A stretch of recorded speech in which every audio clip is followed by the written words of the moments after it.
This is the last of our videos looking at the new prescribing features. We've really gone through the workflow, producing prescriptions, tracking renewals and so on. What we're going to look now is just slightly behind the scenes and see how things are configured to make that work. Because obviously you can upgrade and get the module itself, but you'll need the data loading in order to use it properly.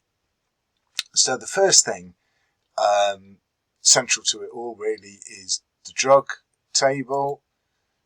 So if we have a look at that, a lot of the biologics that we've got as standard and we can import into your system use this naming convention. So they have the generic name first with the kind of biosimilar name in capitals and in brackets, or at least in brackets. What some of the prescription templates that we can load into your system for producing the prescriptions for, they take that format, and where they expect it the other way round, the biosimilar name with the generic in brackets, they will do the switch automatically. So having it like this is the best way, the optimal way of having it set up. As I say, we can load these, our standard list, into your database. If you have some there already, they'll just update. If you end up with 2 copies, we can work out which one we keep. So there'll be a little bit of review of your drugs list just to get it absolutely right. What we can also do is load in these drug classes. You may already have these, or you may have a variation. We've broken these down into targeted synthetic DMARDs, biologics, conventional DMARDs. You might just have DMARDs and biologics, which you lump together, the synthetic ones with the biologics. It's entirely up to you. There are advantages in having your drugs grouped into classes, not directly for the prescribing, but for the list views now. You can filter list views by drug. So you can pick a drug class, so you can just see, tell me everybody who's on a biologic, or you can say, tell me everybody who's on a conventional DMARD. Now you'll be looking here probably saying, well, those look like biologics. But this is interesting. This is the prescriptions list view. So this is showing you anyone with an active prescription, but it's also filtered on people who are currently taking a DMARD. So these are people with a prescription for a biologic who are also taking a DMARD. So that's actually quite useful when you understand what it's doing. And if I click through here, for example, this will take me to the prescription record. If I click through to the patient, and when their record comes up, there I can see they're on euflema, but they're also on azathioprine.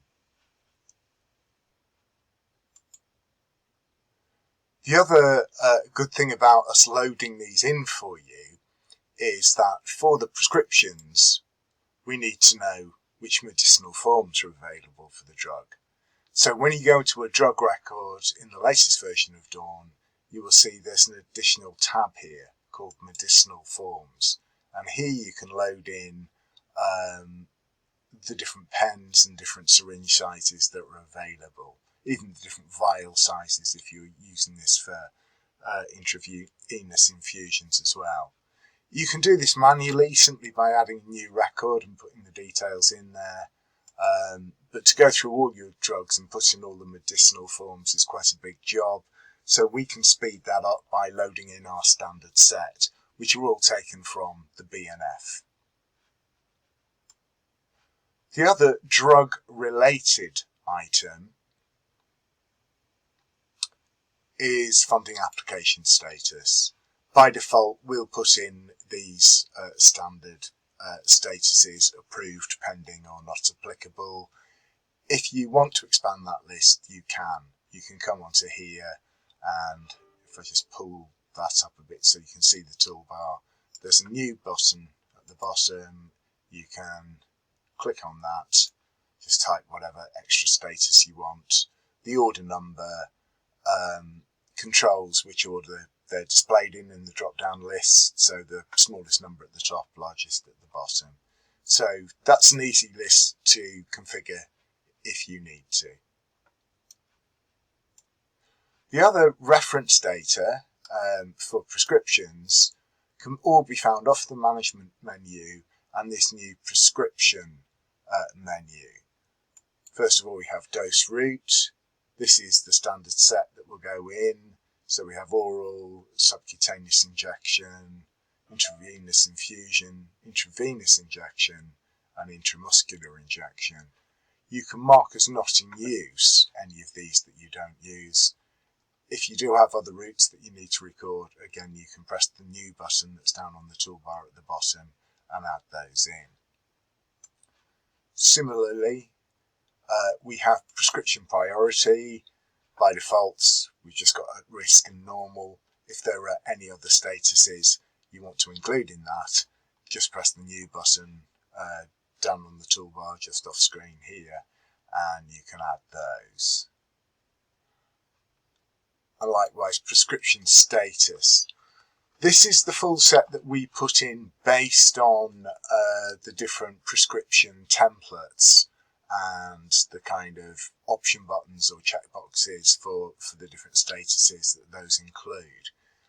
So by using this set and selecting the correct status on the prescription, that will check the right box on when you print the letter, the right box will automatically be ticked.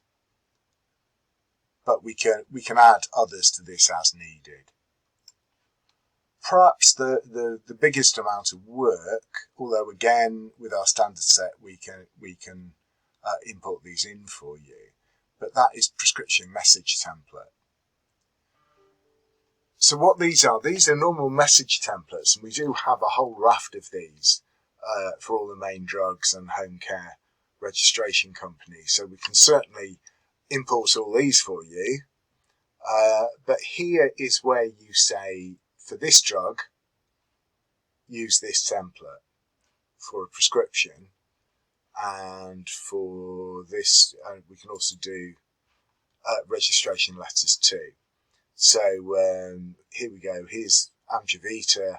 This is the message template for producing a prescription, whereas down here is Amgevita. This is the one to use for a home care registration letter.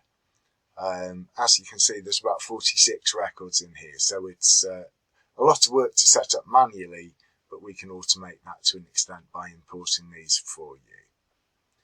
What this allows you to do, as you'll have seen in the previous videos, where you choose the print prescription button, you don't have to worry which of these templates to use.